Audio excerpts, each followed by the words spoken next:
We're here. We're live. Awesome. Hi, I'm Susan McConnell, your LinkedIn for the Reserve Champion. Thank you, Stacey. Thanks for joining me. I host a conversation every Tuesday at 12 p.m. and not a.m., which I did in a post earlier. Sometimes I make mistakes. I do it with different business owners on different topics to light up my network with actionable ways to improve your business. And today I have a special guest, Stacey Shipman. I've known Stacey for quite some time. Stacey is a podcast host. You should listen to her podcast. She'll tell you all about them. They're amazing. A lot of great content, a lot of great speakers. She's also a facilitator and a speaker. Stacey is here to remove formal protocols, stifling personalities and ideas. Because of her shed the formality, which we will discuss, it's going to be exciting, approach, technically trained, analytically minded, or introverted women, executives, and entrepreneurs rely on her insights and strategies when they want to get the message across when speaking, networking, or facilitating on a video or in person. And I have witnessed Stacey in action in person many times. So welcome, Stacey. I'm glad you're here. Thanks, Susan. Hello. I'm losing my voice. Sorry about that. We're live and I get to lose my voice. No, I'm not. I might take a sip of water. Everybody don't panic.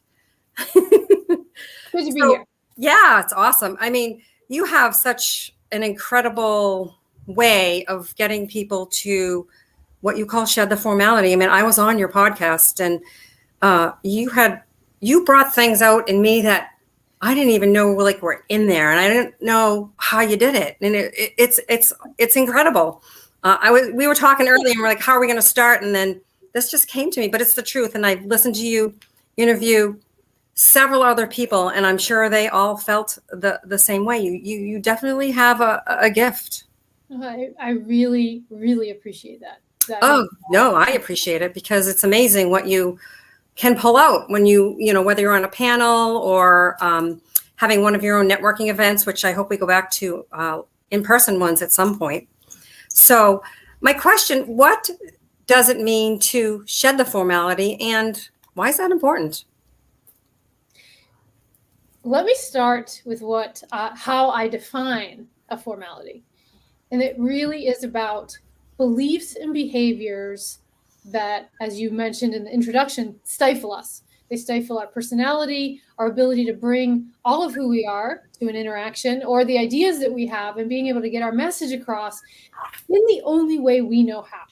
So it's a belief behavior that was learned from a long time ago or a past experience and just a way that we end up protecting ourselves or hiding ourselves in different scenarios because of what we've been told or taught. It is not, a formality is not about just willy-nilly going, throwing all caution to the wind and seeing what happens. It really is in the context of, are you able to share your personality and share your message and ideas in the most genuine way that only you know how? And I say that very deliberately because I do believe we need structure and boundaries, and there are industries that are highly regulated, and I'm not suggesting we get rid of all that. But yes. it is in relation to how we interact with other people, really, and are we hiding ourselves or bringing our full selves to that interaction so that we do stand out, so that we are able to sell our ideas, and we're able to build the relationships we need to grow our business, or bring our ideas to life. So yeah. I always like to be clear about that. And why it's important is that's what you asked me, right? Why it's important to... Yes. Why is that important? Because, I mean, especially today where we're mostly on video, we are starting to open up. But the way we interact with people is human to human. And we can't advocate for ourselves and our genius if we're hiding, again, behind any of these protocols. So things like I'm too busy, perfection, PowerPoints, data, collaborators who get all the credit, or thinking that you need more credentials, right? We can't advocate for ourselves when something like that is holding us back. And then human connection in any form is impossible when we're acting like robots. So we have to be able to we talked just before we went live, Susan, we're talking about vulnerability and things like that. I mean, it's a very vulnerable thing to do, is to drop some of that. But we have to be able to do it. Yeah. That's how we connect. That's how people say, I'm resonating with what she's saying. There's something about her energy. We might not be able to really name it specifically, but we feel it. Yeah, it's the truth. I mean, just being in business for as many years as I've been in business, the whole idea of how we had to behave back then versus the things in the way the world is changing. And, I was telling you this earlier, is like our parents and grandparents were raised in a different era, and they raised us the way they knew best. Mm-hmm. And yet we still carry forward some of that, and we're not really being ourselves. And I tell my clients, when you're yourself, you attract the people you're supposed to attract. Right. And so if you're not, yeah. Get Stacey to help you.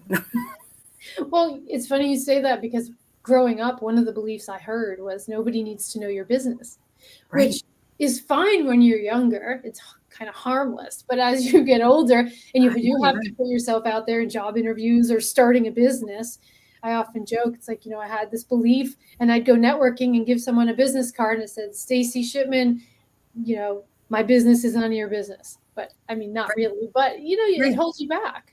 It does. It totally does. And then even if you get to even like the emotions, where like I remember being a younger person and they're saying, don't show, when you're angry, or don't show your emotion, because then they know what's going on with you. And I don't know. I don't think that holds true anymore.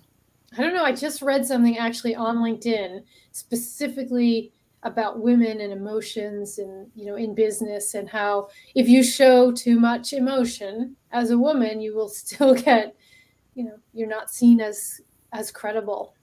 Oh, interesting. Good conversation. It's still a thing. Yeah. And again, we can show emotion in reasonable and rational ways. Yeah. I mean, I think you may have discussed a couple, but maybe we can go a little deeper. What are some of the common formalities that keep people from getting their message across? A lot of what I see, PowerPoint is always the first one I bring up. Thinking that we have to present from a PowerPoint can definitely hold people back. Some people are great at doing it, and other people just clam up and get stiff and tense. And so for me, it's all about what works for you. And Susan, what works for you may not work for me. And it's fine. I'm not saying all PowerPoint is bad, but that's definitely something to think about. A lot of folks have this, there's this way of thinking that when I'm speaking, it's all about me. It's my expertise. It's all about me and what I know, and making sure people know I'm knowledgeable. And that can really hold folks back, because quite frankly, your audience doesn't care how much you know, unless they trust you already or know that you actually care about them first. So there's, and so that's one that I see a lot of. Absolutely. Another one that keeps people from putting themselves out there is they don't want to be caught off guard, which is rightly so. It's tough to be caught off guard, whether it's an unexpected question or, I actually just had a networking call before this, and the woman said she was at an event on Friday, and at the last minute was invited up to speak. She had no idea it was going to happen. And just all of a sudden she heard her name and she had to go up to the podium and give a short talk. She's like, I'm comfortable in front of groups, but this really threw me off. So there's all different things that can. I completely agree. I agree on the point that when you talk about the PowerPoints and it being about them, that's exactly what I teach people, even on LinkedIn. It's no one wants to read about your 14 degrees and what you've done in your career. It's not your resume unless you're looking for a job. It's how you solve a problem and getting people to get to know you. And that's kind of that whole shedding the formality. It's definitely getting you out of your comfort zone, especially if you're not used to it. It's different. It can feel unnatural for a lot of people. Oh, yeah. At first. Absolutely. Considering that's growing up in sales, a woman in sales, I definitely couldn't do some of the things that my counterparts could do, because then I would not be acting the way I was supposed to be acting. Well, but I remember when you were on my podcast, I remember our conversation because you talked about that a little bit, and you talked about, the whole going door to door versus the relationship building and really figuring out what worked for you as a salesperson, Right. knowing that it may not have been the same as your peers. Oh, yeah. And that's, that's that whole learning to do you when you talk about being you. And it's just important because, like I said, you can't attract or help or teach or do anything for anyone else if they're not seeing you, the real you. I mean, yeah, you can probably get by in a few cases, but I really think that you end up helping the people that you're supposed to help because of the fact of you being you. It's kind of cool. Yeah. So why is this so important to you? Why is your work so important, I should say? Because it's been my struggle. When I had a market research career, that's how I started. So I worked behind the scenes with data and numbers and spreadsheets. And I didn't really have to give presentations. I think I gave 2 presentations my entire 10 years that I was in there. And they didn't go very well, but I won't get into that story. But when I quit my job in 2006 to go out on my own, I didn't know how to put myself out there. I didn't know how to network. I didn't know how to give presentations. I didn't put people to sleep. And I didn't know how to sell, get people really energized and excited about my ideas. So at networking events, I would go straight into market research mode. I'd ask questions of everybody else, but never talk about myself. When I gave presentations, it was very monotone, very, very much from that expert place and percentages place. And you could see all the eyes glazing over. And then I can remember with a new client, we had just finished, I was actually doing personal training. I was in the wellness field at the time. And we had just finished up the last session, and this couple, they said, well, what do you think, Stacey? Do we need to continue? And I was like, oh, that's totally up to you, whatever you think. They gave me the opening to say, yes, you need however many more sessions. And I absolutely did not take the opening. Like, oh, no, don't worry about it. You're good. I'm here when you need me. So and that all of those things combined, you're in sales, you know what can happen if you're not talking about yourself, if you're not engaging in these meaningful ways. So I missed out on tons of opportunities. I left a lot of money on the table, and that got really stressful. And I was watching everybody around me seemingly get all these opportunities, and I walked away empty-handed. And that is an incredibly stressful and frustrating place to be, knowing that I was good at what I did. I had the knowledge and the skill set to do it. But I didn't have the ability to be grounded in saying, yeah, I am the right person for you, and you need 8 more sessions. So it was my own development that actually led me to where I am now. And that's why it's important, because I've experienced the downside, I don't want to say bad, but I've experienced what can happen when you play it safe. Yeah. It's the learning from failures that help you grow and become, who you truly are going to be. So that's pretty amazing. So how can people learn like you did to shed their formalities and drop what's holding them back from becoming powerful speakers, networkers, facilitators? I talk to people all the time. I want to be a speaker. I talked to somebody, they wanted to be a TEDx speaker, and they didn't think that they were a good speaker. And I've seen them on many lives, and I'm like, I disagree. Yeah, it's funny, right, Susan? There's often a disconnect between what we present and how we feel on the inside. Mm-hmm. And that is definitely a belief or behavior that can hold people back. Absolutely. The one thing that two things that I tell people when they ask me this question. One is to be aware of what actually is holding you back. And if it is holding you back, because some of these, I'll call them protections, right? There's value in protecting ourselves, because putting ourselves out there is, as we talked earlier, extremely vulnerable. You open yourself up to so much good stuff and maybe not so good stuff. So it's an extremely vulnerable place to be, and it's important to recognize that these protections or walls or behaviors that we've developed serve a purpose. They keep us safe, and there is value in safety until we're missing out on opportunities. I'm working with a group right now, and the reason I'm working with them is it's the ED of a nonprofit and two of her staff members. And the reason she called me is she started to get feedback. So they present to their board of directors a lot. And she started to get feedback from the board members about some of her staff members and their presentation style and their ability to get their message across. And she's like, I can't have this happen anymore. So it protects us until it doesn't. And then we have to figure out what is holding me back from getting to the next step, from making that sale, from building that relationship, from getting that promotion at work. So at some point, things aren't working for us anymore. So be aware of that. That's always the first step. Otherwise, we can't do anything with it. The second thing is practice, practice, practice. You have to be willing to try new things. My approach is more about drop what's holding you back versus teaching people how to do something. So it's saying yes to all these different opportunities, and including a LinkedIn Live. Susan, right? That to you, say yes, because you totally every time. I mean, this has been my development for 15 years, and it's also my work for other people. But every time I get off the phone with somebody or do a LinkedIn Live or a formal workshop or presentation, I get off that and I say, oh my gosh, I could do this differently. I can do this better.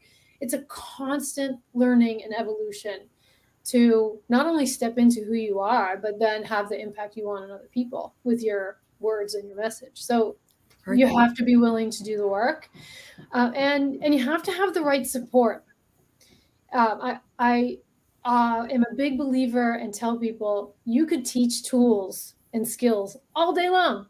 And I think intuitively we all know what we're supposed to do. Right. But if the environment doesn't support that, it's not very useful. Yeah, no, I completely agree. So how do you work with people? How do you get people to shed their formality? Or I wrote it down. Stop judging themselves so hard so that they can shed their formality. Well, that's the driving force behind what I do is that I want everybody to feel seen, heard, and valued for who they are. Not how much they do, not how much they make, not what they look like, but for who they are. And I do it, and it is a basic human need that we all have to feel seen and heard in what we're doing. And so my goal is to create settings where that happens, whether it's one-to-one or one-to-many. And it's, empathy, and it's listening, and it's having a clear message on my part so people know what they're walking into. But it also starts with me and my attitude and my energy and my physical body positioning and being really grounded in who I am and the value that I bring. So it's three components. It's who you are, knowing yourself, being grounded in that, and coming across in a positive way. It's having a clear message so people know what they're walking into. And then the third is facilitating an environment where people feel safe, where they trust you, where they are comfortable opening up. And that's listening, empathy, curiosity, versus constantly, driving your own agenda. Do it this way, do it that way. Yeah, that's very cool. We have a question, so I'm going to... Okay. It's actually pretty good. So this is from Gordon, and you can see it all after when we can figure out how we actually get back on this, which you and I talked about. That's a LinkedIn thing. Does Stacey feel that her speaking audiences respond better to humility and transparency in presenting weaker content, or a brazen, brash approach presenting stronger content? So presenting to the content you're presenting, I guess, would be. That, so it sounds like, if I'm hearing that correctly, it sounds like there's a couple of things there. It's like the style of presentation and what people grab onto most. Mm-hmm. That's what I heard from the question you asked. Yeah, and it sounds like taking your presentation skills down to what you're actually presenting. He was talking about weaker content and being a little less, being a little more having humility. And then if you're presenting stronger content, being a little more like brash and so what, I don't know. Do you change your style depending upon the content? I don't know. I'm not sure what he means by weaker content, stronger content, but something to think about for anybody. Well, I guess my first thought is why. Tell me more about weak content and what that means. He said correct. And then the second thing is two things. You never want to compromise who you are and because who you are is going to allow you to do the best job for your audience. Right. And so this isn't about you. And it really does get into knowing your audience, making sure you have, that you are in front of the right audience. So for example, my best audience tend to be a little more thoughtful, quieter, analytical, but highly visionary people. They're idea people. They're in their head a lot. So they're thinkers and problem solvers. They respond well to a more thoughtful approach, which is who I am. Mm-hmm. So if someone calls me and says we need a presenter who's brazen and this and that, it's not going to be me. Yes. Do I have a kick butt with compassion approach? Yes. I do. Yes, I do. I can. Yes. I've been told I can be tough with my clients, but I'm incredibly kind. So, and my clients like that. So who you are will allow you to do the best job for your right audience. Yeah.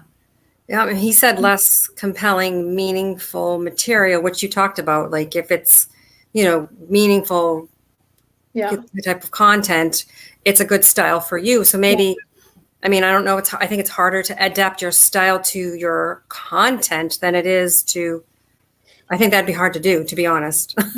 Like this sassy part of me is coming up a little right here. So my thought when you say delivering weaker content, my first thought is why would you deliver weak content? Right. Why? What? I think the goal. Yeah, I think it's more. I don't know, more like bold type. I don't know. He's understanding what we're saying though, because every content is meaningful and compelling. Maybe it's just more about being like gregarious and outgoing versus when you're giving that type of content versus being a little bit more reserved. And you and I talked about that, and how I've been in sales for I don't know how many years, and I finally figured out that I'm actually a really reserved person, and that's that whole shedding the formality thing. Mm-hmm. It's when we talk about, so we're multifaceted people, and I've talked to you enough to know that you also have a high energy about you, and that. So that coupled with being reserved or thoughtful and quiet, that's a powerful combination.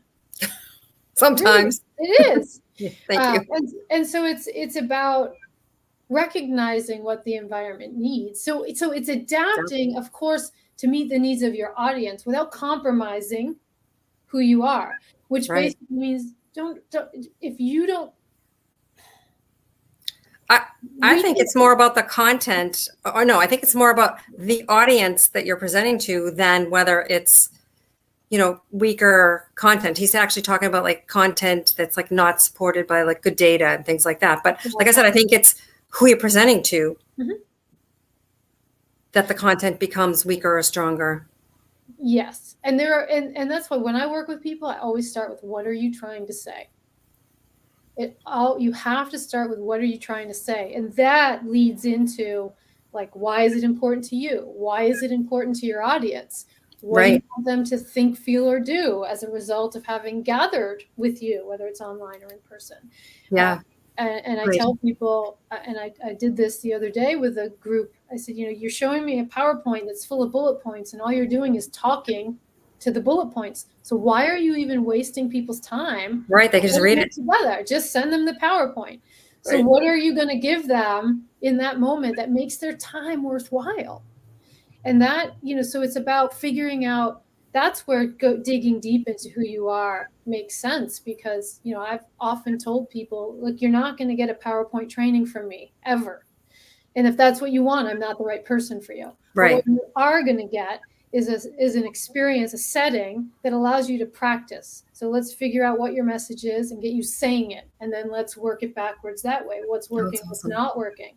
And then let's get in the head and heart of your audience. What are Yes. their fears? What are their roadblocks? What are they assuming about you as a presenter that we can get off the table right from the get-go? So I kind of have a backwards, unconventional approach to what I think that's a great approach, though, because it backs you into kind of what you're supposed to be about and making you the better presenter as opposed to the material. And I want to say, add one piece to this. Sometimes we forget, especially on Zoom, maybe, or online, we're humans talking to humans. One of the formalities that I didn't mention, that's a big one for me, is labels. And hearing someone's title or gender or, anything that puts introvert, extrovert, coach, consultant. Well, I'm a coach, so I can't, who am I to run a workshop? I've heard this before. I'm in insurance and my topic is boring. So, I don't give presentations. I mean, I've heard everything.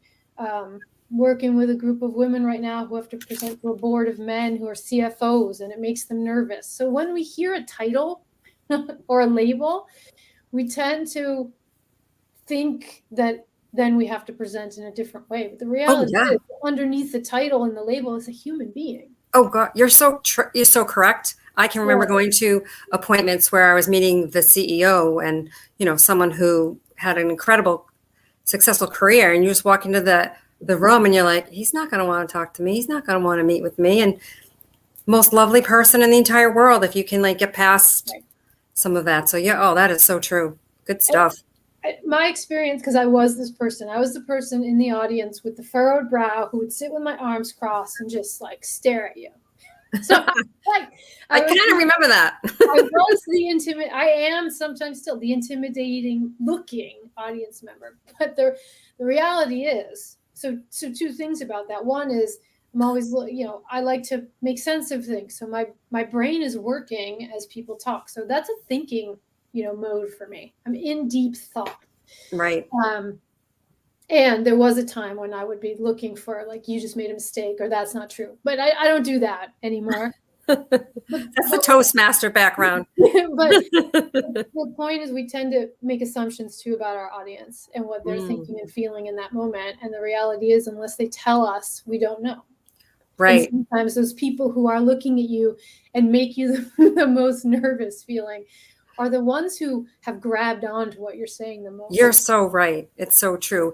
And one of my coaches said, it's not what you think others think about you. It's what you think others think about you, and not what they actually think. Right. So it's an eye-opening thing, because like you said, someone could be looking at you intently and you think they're judging you when actually they're digesting your information. So you don't know.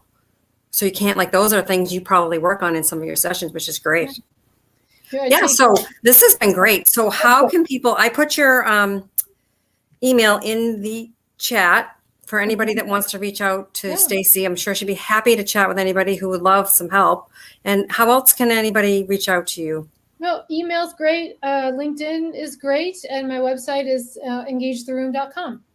Yeah, and actually I will put your website on here as well. So thank you so much. This has been a great conversation. And I definitely think it was dangerous, because maybe we made some people believe that they could be good presenters. It's true. Telling people that they don't need to use a PowerPoint, for some people, that feels really dangerous. Very dangerous. Thank you so much, Stacey. Thanks for attending, everybody. I hold this conversation every Tuesday at 12 p.m., not 12 a.m. And I bring in different people every week. So keep checking back and learn with all of us. Have a great day.